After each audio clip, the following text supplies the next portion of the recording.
Hey, hello friends. How are you? Cheryl here with cardsbycheryl.com. Thanks for stopping by my channel today. Hope you're doing well. Everybody's probably super busy getting ready for the holidays. I know I am, but I wanted to sneak in today and do a little video because I have been in Christmas card making mode. I think I have probably close to 50 done. I need to do about another 30 more. So on top of that, I have a December swap card that's due. So I wanted to design a card for that too. And so today's card is going to be my swap card for December, and it's really pretty. It's using a couple different stamp sets that I am just absolutely in love with. And then they're from the mini catalog. They're called the Joy of Noel and the Christmas Classics bundle. Both of them have a let's see here. Both of them have dies that go with them.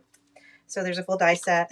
This has a beautiful. This is the foliage we're going to use today, and then this one has some great greetings. I do use this little on the inside with the berries, and let's see. And then this set is from the annual catalog. And this is the most beautiful Christmas sentiment set. I will hold on to this one because I just love it. I love the fonts. I love the happy holidays. This Merry Christmas is what we're going to use today in this card. Let your heart be light. Just a really good, it suits all, I feel like it suits all denominations for the Christmas season. And I love it. It can be found on page 42 of the annual catalog, and it's called Brightest Glow. It runs $25, and the other two sets are from the mini, which, by the way, is getting ready to go away, folks. So we're nearing the end of the season for the mini catalog. This stamp set is called Joy of Noel. It is $48.50 for the bundle. Now, excuse me, if you are not into paying for the dies and you feel like you want a fussy cut or whatever, that's fine. The stamp set by itself is $24. And then if you turn the page, Christmas Classics bundle, which it truly is a very classic set. This is another set that I probably won't ever get rid of either. The stamp set alone is $21. And then if you add in the dies, it is $52. But let me show you these dies. So there's a ton of dies in here.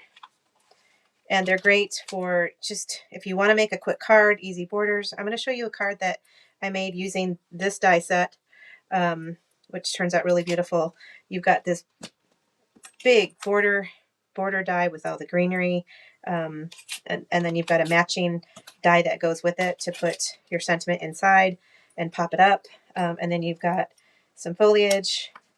I haven't used these yet, but these are berries. So yeah, this is a really great die set. So I would definitely encourage you to make the investment for the stamps and the dies, because this Christmas stamp set will take you year after year after year. So anyway, so these are the sets that we're going to be using today. I'm going to get these catalogs out of the way, and I'm going to show you the card. Now this card was inspired by, let me show you. This particular card, I found this on Instagram. The artist's name is Angela Merritt's Reed, and she's called Stamping Beauty. If you want to look her up on Instagram, she makes very beautiful cards, and I just fell in love with that. I do have that embossing folder that she used, but I just wanted to mix it up. I kind of wanted to go a little bit more funky modern with mine, so I'm going to show you the card that I made that it was based off of her design. So it looks like this. And there's something a little bit unique about this, and that's the base is cut skinnier than the width. So although this looks like it's a bigger card because the base is skinnier, it's really only 4 1/4 wide by 5 1/2 tall. So this white panel is cut so that it fits on top of this card base, and the card base is cut to 3 1/2 by 5 1/2. So I'll walk you through how I do that. But did this turn out pretty? I just love this card. And then on the inside, I said we did the Merry Christmas, and then I just threw some designer paper up here. I've got a couple different samples to show you of different papers you can use.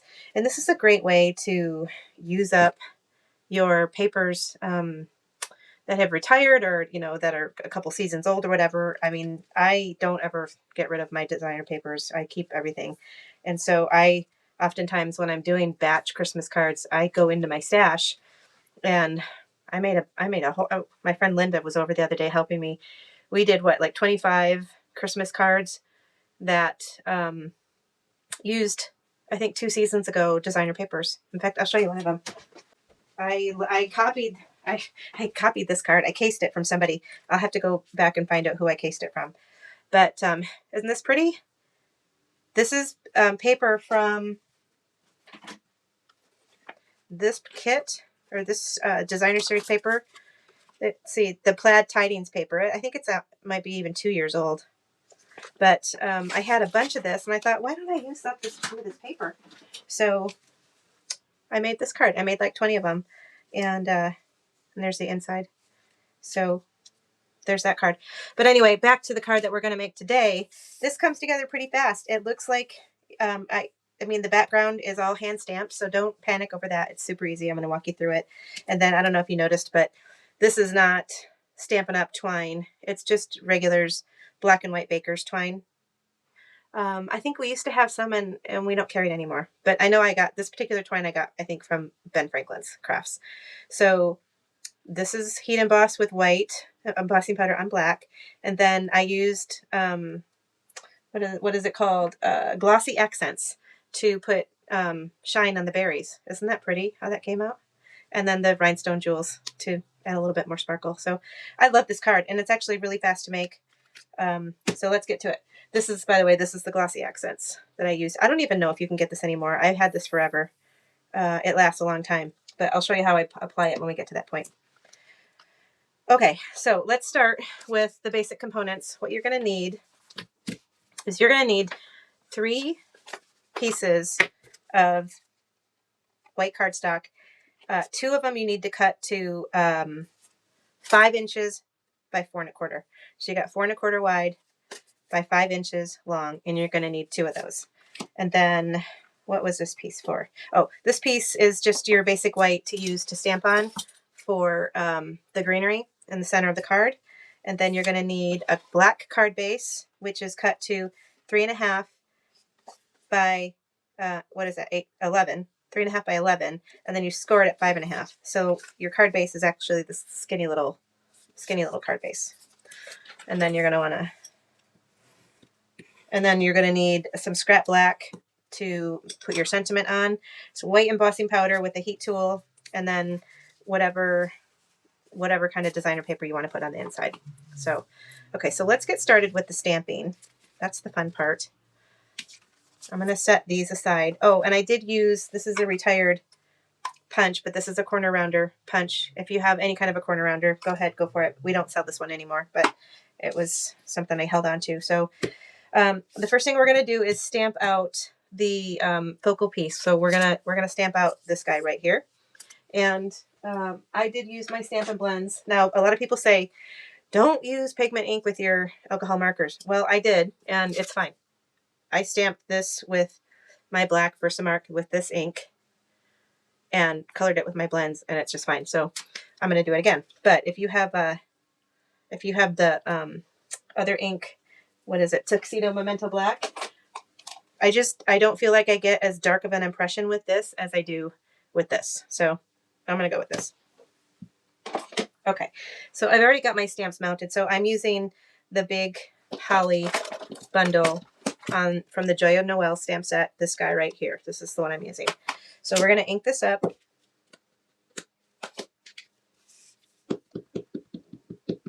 You see, you can just see how rich and vibrant that black is. I love it. I will never give up my VersaFine Clear. Okay, so we're going to do 1. And just because I can, I'm going to stamp up 1 more. Just in case you make a mistake or whatever. You've got 1 already stamped. So there's, okay. So we're going to set this aside. It is pigment ink, so it doesn't dry instantly just like that. So we're going to set that aside and let it dry a little bit while we do the stamping on our card base. Okay, so we're going to grab the card base that we cut down to 4 1/4 by 5 inches. So make sure this is the right piece. Yep. 4 1/4 by 5. And that you can use, now this is the fun part. You can use any stamps you want, any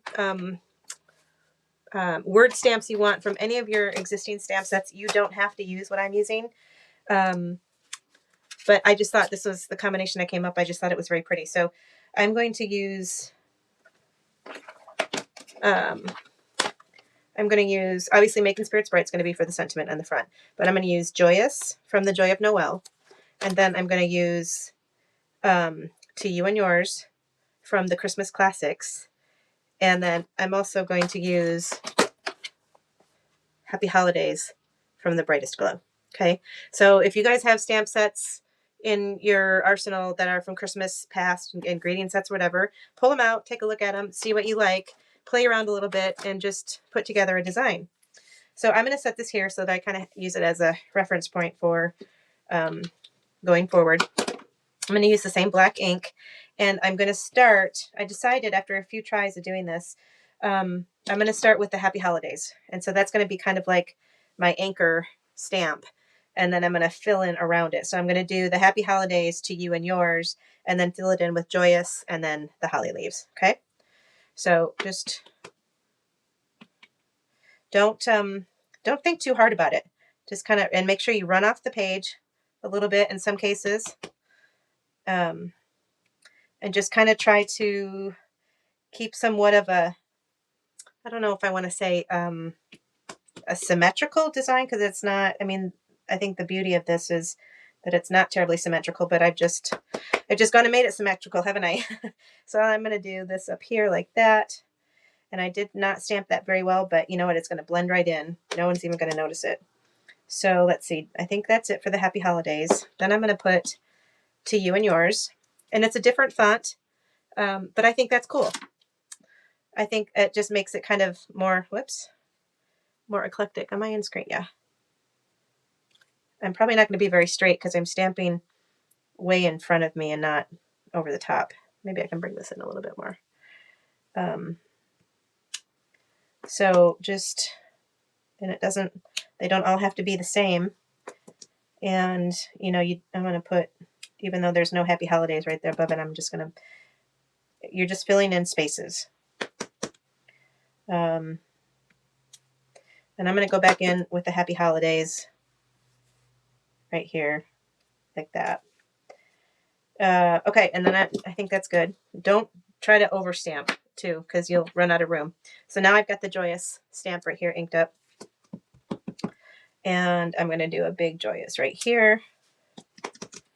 I'm going to do one right here. I'm going to run off the page like that. Remember, your center is going to be kind of covered up by the focal piece. So I'm going to put like that. Let's see. I feel like I need one down here. But I'm going to, I didn't really leave enough space right there. Let's see if I can finagle that. Yeah, that'll work. Okay, so that's the words. Now we're going to add this little holly leaf in. And this is just to fill in kind of the gaps and the holes. And really just add a little bit more interest. Make sure you rotate the stamp. And don't overpress. Because you can make it all squished out onto your, let's see, we need one here. And how about up here in this corner, like that? We're going to put, I know it's going to be covered somewhat, but we're going to do that. And then I think we need another something right about there. Okay. So there's, quick and easy. There's our handmade designer paper for all intents and purposes. That's basically what we just did. We just did our own pattern paper with 4 stamps and 1 color ink. So pretty cool. Okay, I think we're done with this. I'm going to put this back. And we're going to set this aside and let this dry. We're not going to do anything more with this until we're ready to assemble the card and round the corner. So I'm going to set this aside. And then we are going to grab our Stampin' Blend markers. And the sky's the limit here. I'm going to tell you the colors I chose were Real Red, Light and Dark. I used Old Olive, Light and Dark. Shaded Spruce. I wasn't really paying attention when I was coloring this. I just thought, for some reason, I thought old olive would be good for the holly leaves, but holly leaves are actually more of a shaded spruce color. So when I colored this card now, I'm going to actually do the shaded spruce on the holly leaves. And then these are granny apple green. So let me grab those. Light and dark. And I think that's it. So if you don't have the Stampin' Blend markers, use whatever markers you have on hand. They don't even have to be alcohol markers. It blends a little bit better when you use the alcohol, but not required. So anyway, let's start with, I always go light to dark first in terms of when I'm using a color set. So when I'm gonna start with doing the berries, and I always start with the light color first. And I like to use this end. I have a little bit more control over it. This end is kind of for broader strokes. I mean, you can get really fine with the tip, but I find, for me personally, I tend to go out of the lines more with the brush end versus the nib end. So I'm going to try to zoom in here a little bit and try to color so that you can see what I'm doing. Okay, so again, start with the light and just fill it in. Super easy. And when you use the basic white cardstock, it's extra smooth and it just receives the ink really well. If you use a lesser quality, I don't want to say cheaper, but a lesser quality, less smooth kind of a cardstock, you might get a little bit of like bleeding of the color. And I think that's why I'm able to use the pigment ink with the Stampin' Blend markers, because of the basic white cardstock that I'm using. Okay, so that's it for this color. And speaking of cardstock, it's on sale right now. The seasonal sale, if you subscribe to my email list, you got an email from me the other day. I think it's over today. I think today's the last day. So the 15th of November. It went the 13th through the 15th. Right now what I'm doing is I'm just adding a little bit of dark accent around the little end of the berry where that little dark black blob is, and just bringing it down a little bit. But yeah, I stocked up big on all of my inks. I replaced some of my.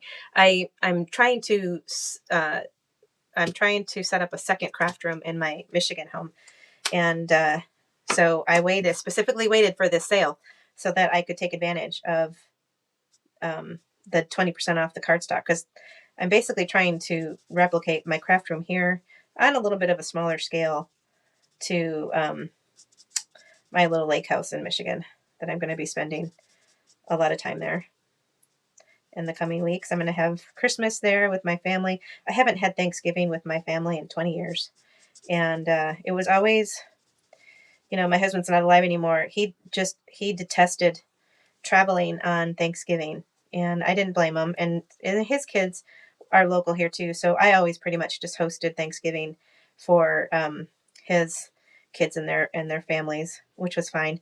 But I missed out on having Thanksgiving with my family because it's such a trek. It's like all the way across the country, and then dealing with all the other travelers, and we never did it. So now that it's just me, and my dad's not in the best of health, so I am making my way there on Tuesday. I'm going to leave like 4 hours early or something crazy like that, because I'm just worried that the lines are going to be massive. So I'm just doing solid, straight coloring, not really paying attention. I'm just trying to stay in the lines. And you notice on this particular stamp set, it actually lends itself really well to watercoloring if you like to watercolor, because there's like these open, like the leaves don't come together right here. So it's like open there, and it's kind of a loose, sketchy type of a design, which I think watercolor would be really pretty for. So I'm going to go to the dark shaded spruce now, and I'm basically just going to come down on those lines where the veins of the leaves are. And I am going to come back in with my lighter shade and blend those in again.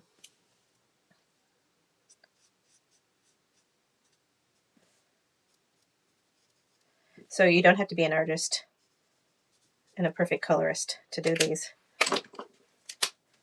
And I just like to do little circular motions over the dark color I just put down to kind of blend it.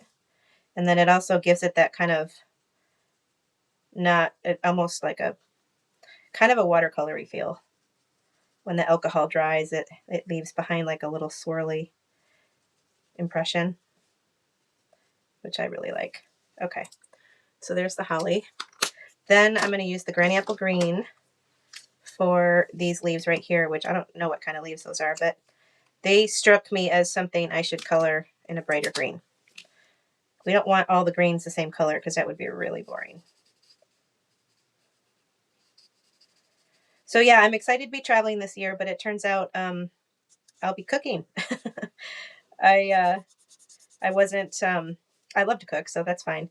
And turns out my whole family's showing up. So there'll be 16 of us, I think, and three toddlers, 3 children. So 16 adults and 3 children. We don't even have a place setting for that many people. So we're going to be probably doing Chinette plates, but that's all right.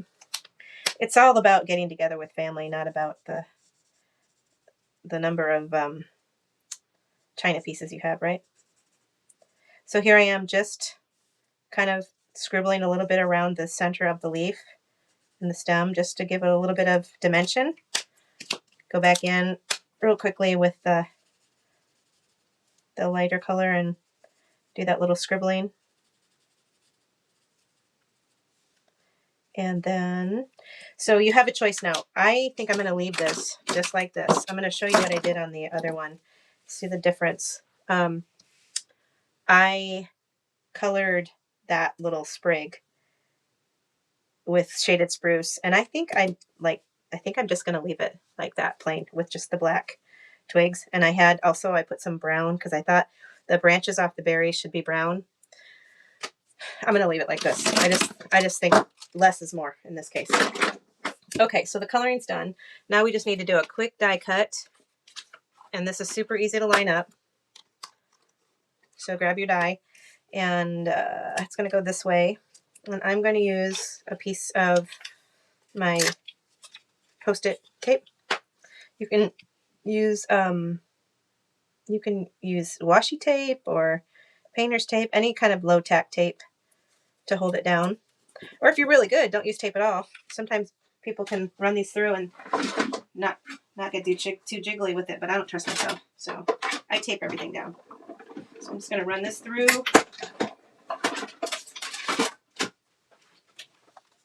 I can go back out like there. Okay. Save my tape. Look how pretty that is. Put the die back so I don't lose it. All right. So now, oh, you know what? We have to do the sentiment. Okay. So I'm going to set this aside and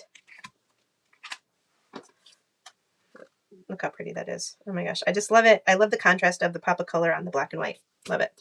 Okay. So I had a leftover strip of black when I cut down my piece of cardstock, 11 inches by 8.5, and you cut 3.5. Anyway, you end up with a little strip like that. So I saved that and I'm going to do my embossing on it.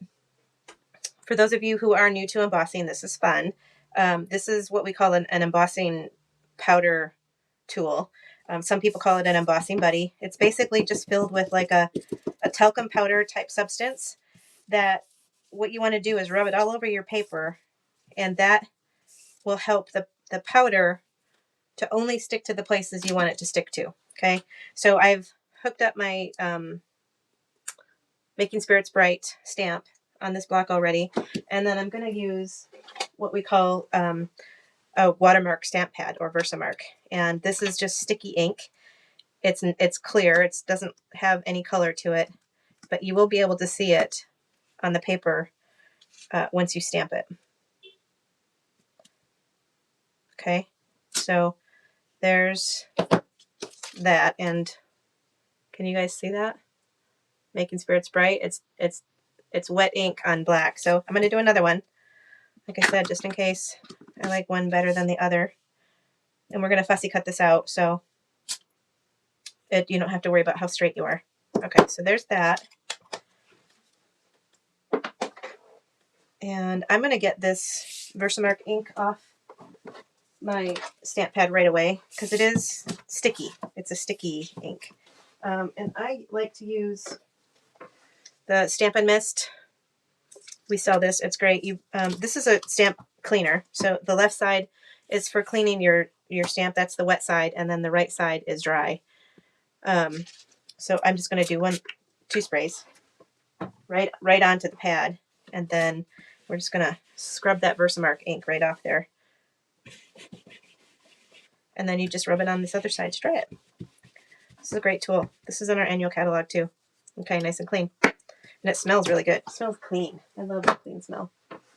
Okay, so here's our inked up embossing stamp set. And this is just a Tupperware tray I got from, I don't know, the dollar store or something.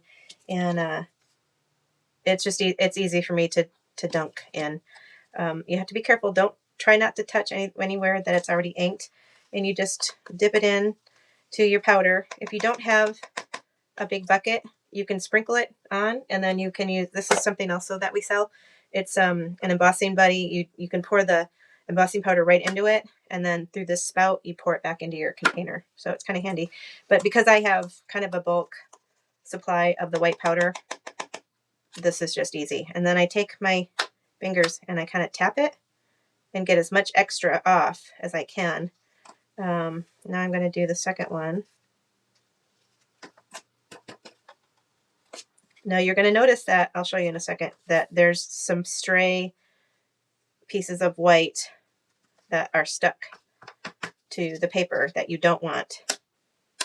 And because we're going to fussy cut this, it's not that as important to make sure you get all these little remnants off, like here and here. And the more you touch the paper, the oils on your fingers can transfer to the paper, and that will help adhere that will make the powder stick to those places that you touch too. So, but if we weren't fussy cutting this and you wanted to make sure you didn't have any embossing powder, just grab a paintbrush and flick away the extra that you don't want. And if you're really precise, you can get right up in there and then blow on it. And then of course there's all kinds of extra on the back, but we don't care about that. Okay, so this looks pretty good. I got one little speck right there I don't like. But yeah, that looks pretty good. So now we're going to heat emboss this. And Stampin' Up sells a heat tool, but this is a Wagner heat tool. I've had this for years, and it's just the one I use. This is going to be loud for a second. I like to let it heat up first, because if you, it just makes it warp less. If you were to just take it and keep going, you just end up having to wait longer. So I heat it up and kind of hold it off to the right. Make sure I'm not pointing at anything that could melt, but let it heat for a minute or so, and then you come in and you just gently go back and forth. If you have a smaller piece, you can use a tweezers to hold it. But here you can see it's starting to melt. And now I'm going to do this one.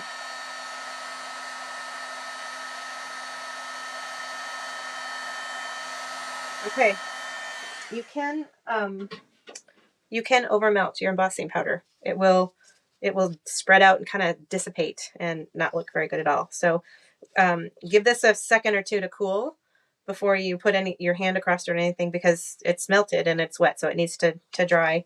Once it's dry, which it probably is now, yeah, then I just grab, I just keep a scrap piece of cloth, and then I rub over the top of it and get all of that extra.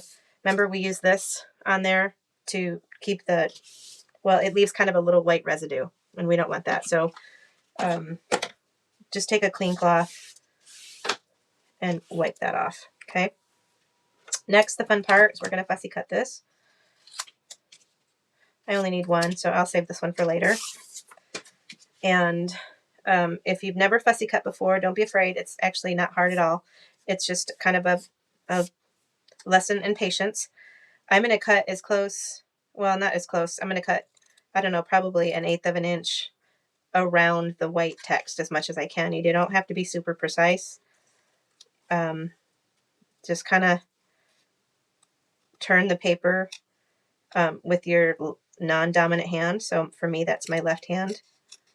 And you notice I'm not going in and around all these little spots right there. I'm just going straight across. And then when I get down to this lower part, I'm going to swoop all the way around it, around that S, and come back and go straight across on the bottom of the bright. Okay, like that. Turn it around and straight cut. Go here around the top of the T.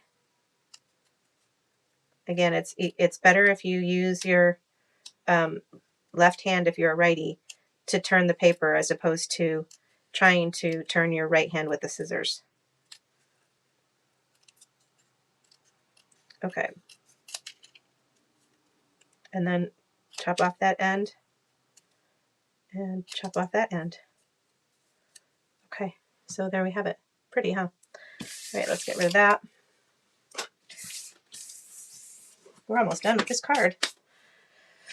Okay, here's our pieces. It's time to assemble. Here's our card base. This is going to go on there like that, but we're going to round the corners. This is going to go on there like that, and that's going to go on there like that, and then we're going to embellish with a bow and some glossy accents. So let's round the corners.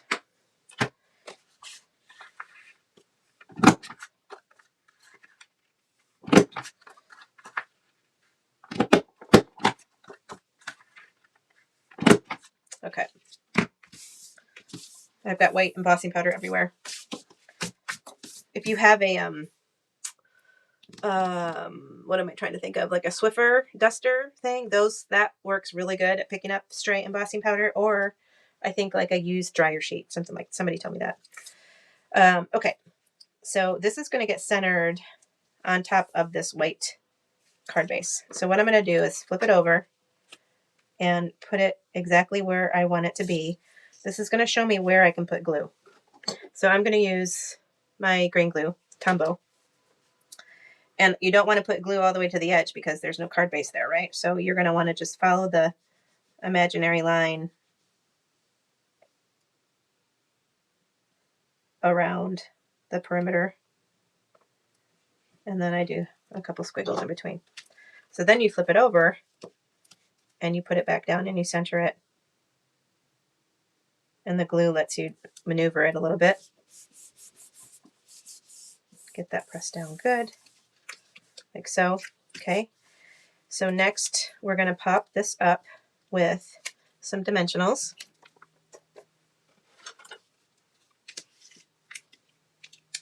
And you're going to want to stay away from you're going to be compelled to put a dimensional up here at the very tippy top. Don't do that because the bow's going to be there and there's going to be a big knot and it's going to actually act like a dimensional for you anyway. So if you put a dimensional here and then when you flip it over and you add your bow, you're going to have double thickness there, which you don't want. So kind of drop it down to the an inch or so below that. And then I put one at the very bottom. I put one here. And then I put one there. I don't worry about any of this stuff there. Okay. And then this is going to fit over it like that. So I'm only going to put a tiny dimensional on each side of the sentiment strip. And you could use, oh, you know what? You could use black dimensionals. I always forget to use mine. So I do have some right here. Actually, I've got remnants. This is going to be perfect. So I'm going to just cut 2 of those because you just need 2 little pieces. So I'm going to put one right there. These are also sold in our annual catalog. And they're great when you're adhering black things onto black things. So, and then we'll put some glue in the center when we get ready to adhere this down. But so this will lay flat on it, but still be popped up because there's dimensionals on each side. Okay. So we're ready to put this down. So let's pull off the backings. This is my take your pick tool. That's what I like to use to take the backings off. It just keeps them all together for me. Now you can do this and straight up and down like this, which is the way I'm going to do it, or you could tilt it at an angle and put the bow off to the side, whatever. I kind of felt like this was, even though it's not really, but I was treating it kind of like mistletoe. And so let's see, is that straight? Yeah, that's pretty straight. So then you can press that down. Then we're going to put a little bit of glue right there. Take off these dimensional backings. And you can decide where you want to put this. I'm going to put it like right in the center. But I got to look at it to see I have it straight.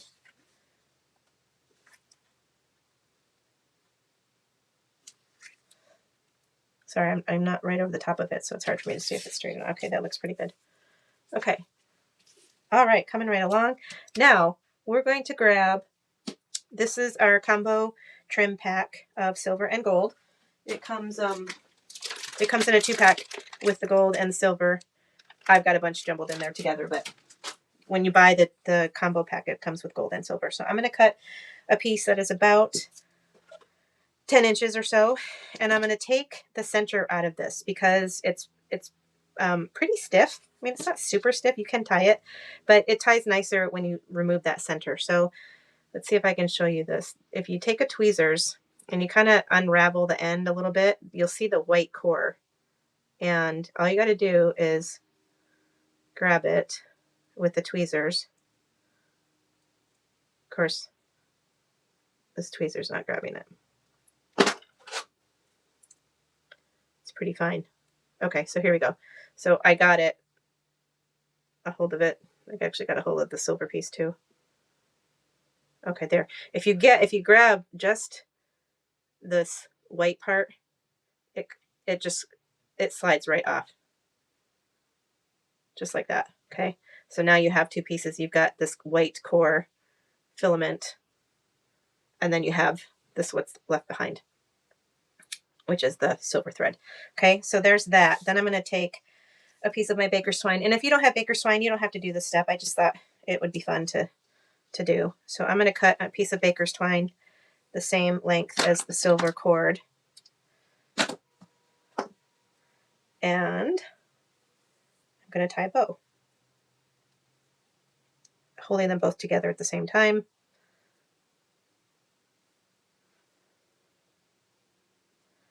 And you're going to have to zhuzh it a little bit.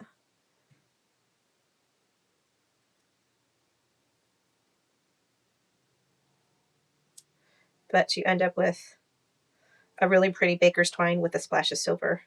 And then I like to hold the knot and then pull the bottom down to kind of help shape it, kind of coerce it a little bit.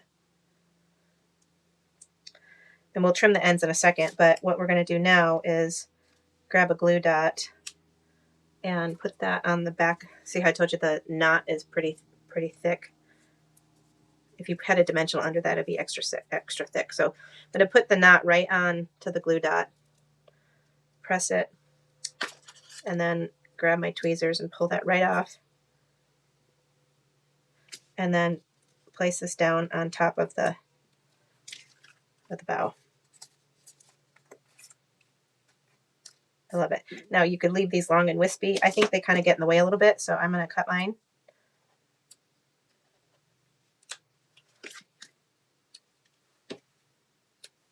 Like that.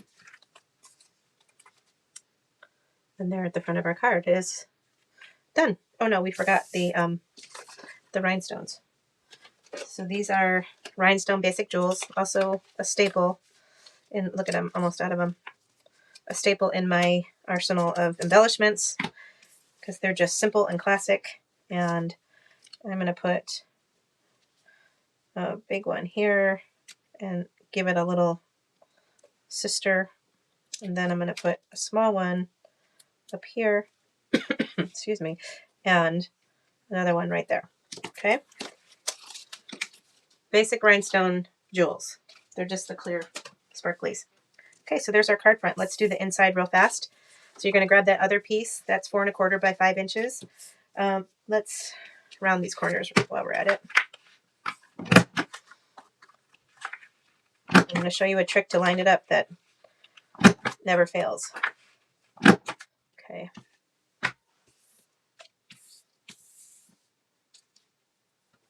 Okay, so we were going to use this Merry Christmas stamp and in the black ink again.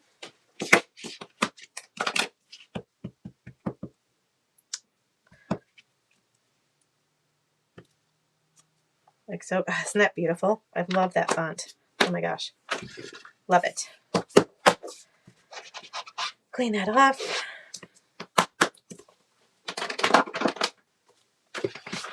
And then we're going to grab the holly stamp. Let's do that in shaded spruce, and we're going to do the berries in real red.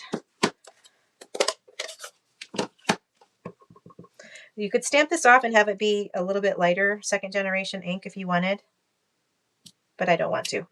I think that's pretty. Full strength green. Then grab the berries. Ooh, that was almost a disaster. And grab the berries. And again, the berries came from the Christmas Classic set, this thing right here. So I don't think there's a right or wrong way to place them. Just put them down however feels right to you. Then make sure you have no ink, red ink on your hands, because this always happens to me. I mess up the inside because I haven't carefully cleaned my hands. All right, so now you're saying, how do we line this up perfectly? So what we're going to do is make sure this is dry. Yeah. So we're going to, it should go on here like this. So we're just going to flip this over and line it up perfectly. Hold it down, grab your glue. Hopefully I'm in camera. Yeah. Grab your glue. Make sure to not go too far off the edge. Line it back up and close the door.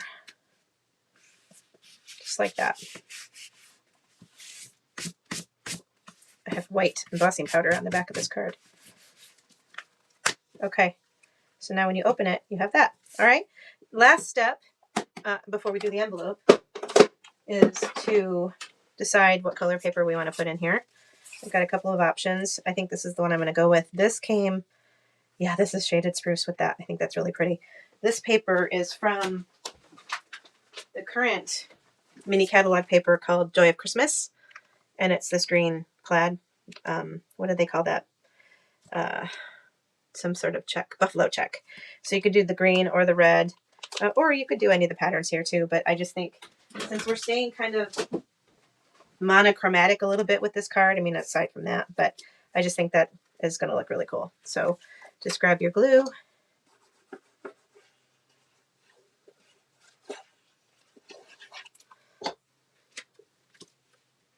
And you should have even, oh, I didn't tell you the size of this, did I? So this should be 3 1/4 by 5 1/4. Yeah, 3 1/4 by 5 1/4. Oops. And that leaves a nice even border there down below. So there's our card. Making Spirits Bright. Merry Christmas. I love it.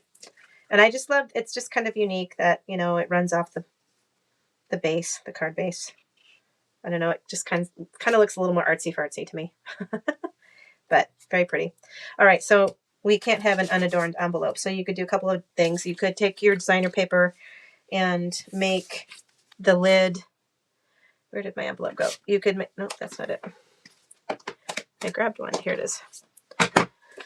So this piece isn't big enough, but you could just cut this out, adhere it down, cut it out, and make your flap pattern paper. But what I'm going to do is grab the same stamps we used for the card base, and I'm going to do it again on the lid. So we need our black ink back. What did I do with it? I put it away. So we need the ink back out, and we're going to want to let's see, how do we want it? We can either mask this or we can mask this. So let me just put a scrap piece of paper. You know what? I can just do this. We need to slide this right under there like that so that only the lip is showing. And then we can grab another scrap and put it like this so that when we stamp on the flap, nothing else is going to get stamped on. So we can start the same way we did before with stamping the Happy Holidays.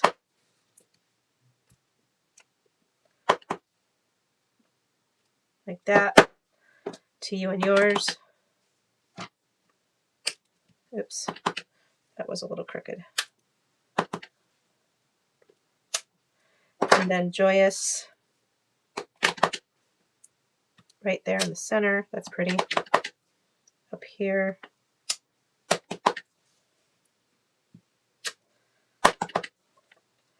And no, I'm not going to do that. Then we're going to do the leaf like that. Make sure to rotate your leaf so they're not always going in the same direction. There. So now we have our matching envelope flap. Isn't that cool? To go with our card. Yay, pretty. I love this card.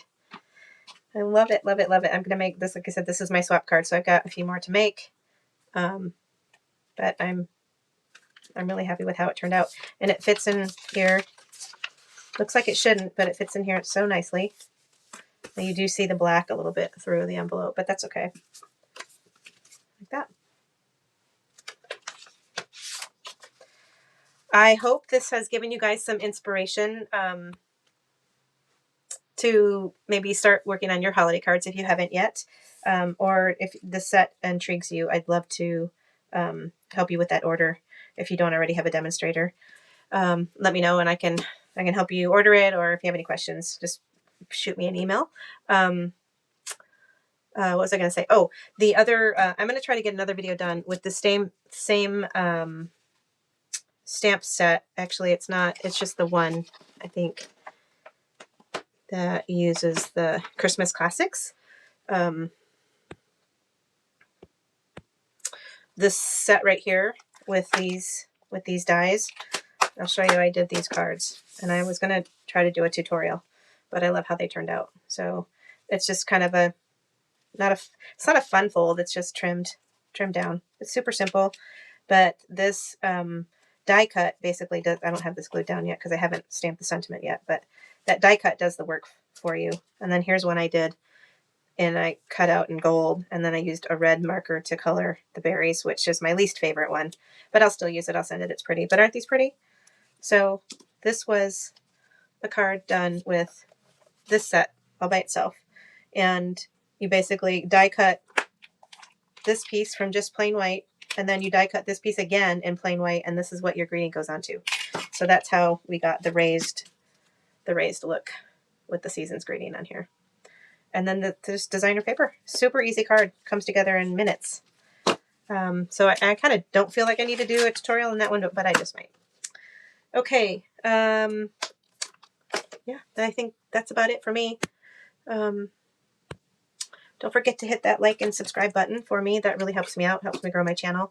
I'm gonna try to get online one more time before I head out of town for the holidays. But if I don't see you, I hope everybody has a wonderful and happy Thanksgiving and safe, and don't eat too much turkey, but just enjoy yourselves, enjoy your family, give them a hug, and tell them you love them. All right, guys, take care. I'll talk to you soon. Bye.